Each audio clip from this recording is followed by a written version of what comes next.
els missatges de les institucions i dels polítics han de ser missatges responsables, que han de tenir molt clar d'on venim, a on anem, però sobretot què és el que ha tret a quin ha estat el motor de l'economia d'aquesta comunitat. Què és realment el que genera lloc de feina per als treballadors i treballadores d'aquesta comunitat i què és el que realment genera riquesa per al conjunt de ciutadans d'aquestes illes. Nosaltres pensam que aquests missatges negatius cap al turisme són totalment desafortunats i que fets ocorreguts són totalment condenables. I és el que crec que ha de fer aquesta institució. Una institució que se prepara, que jo crec que ja hauria de tenir, però que se prepara per tenir les competències en turisme. I jo crec que és adient, abans de tenir les competències de turisme, saber què és el que pensa aquest equip de govern i què pensen els grups polítics d'aquesta institució envers els fets ocorreguts. Hem presentat una moció que pensam que ha de ser assumible per totes les parts perquè penso que aquest tema ha de ser un tema d'estat, ha de ser un tema de consens, aquí on jo crec que tots, des de la discrepància, hem de poder també marcar el futur del turisme de Mallorca.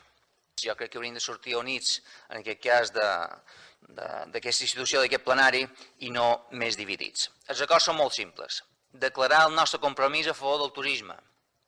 Un turisme que és principal font de generació de feina i benestar a les Illes Balears i que volem sostenible, equilibrat, de qualitat i ordenat. 2. Condenar les agressions i actuacions en contra del turisme i del turisme així com la perillosa criminalització de l'activitat turística. I 3. Instar el govern de les Illes Balears i la delegació del govern espanyol a dur a terme actuacions adients per evitar aquests tipus d'agressions.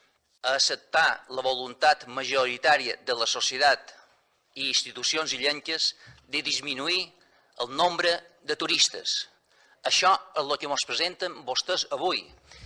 No sé d'on s'atreven que vostès, que la societat majoritària de les Illes Balears vol reduir els turistes. La veritat és que no sabem d'on s'atreven.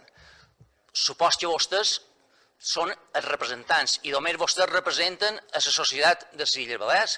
Serà això, no és vera? Perquè jo penso que van equivocats. Però, qualque cosa tindrà de positiu aquest debat. El Partit Socialista avui ha mostrat les cartes. Vol reduir el número de turistes de les Illes Balears. Està, és una opció, cap problema ni un, és una opció.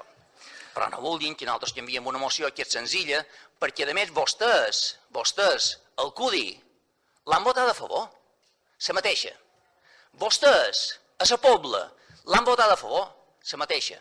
Vostès, a la Pobla, l'han votat a favor. Vostès, el CUDI, l'han votat a favor. Quina diferència hi ha del Consell Insular de Mallorca a l'Ajuntament de la Pobla?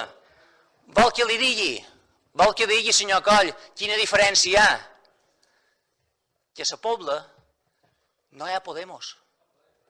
A la Pobla no hi ha Podemos. I a la Pobla els deixen votar a favor. Clar, i aquí els de Podemos no els deixen votar a favor. Vostès volen seguir en mans d'aquesta gent? Allà vostès, però jo crec que avui ha mostrat la seva autèntica cara. Moltes gràcies.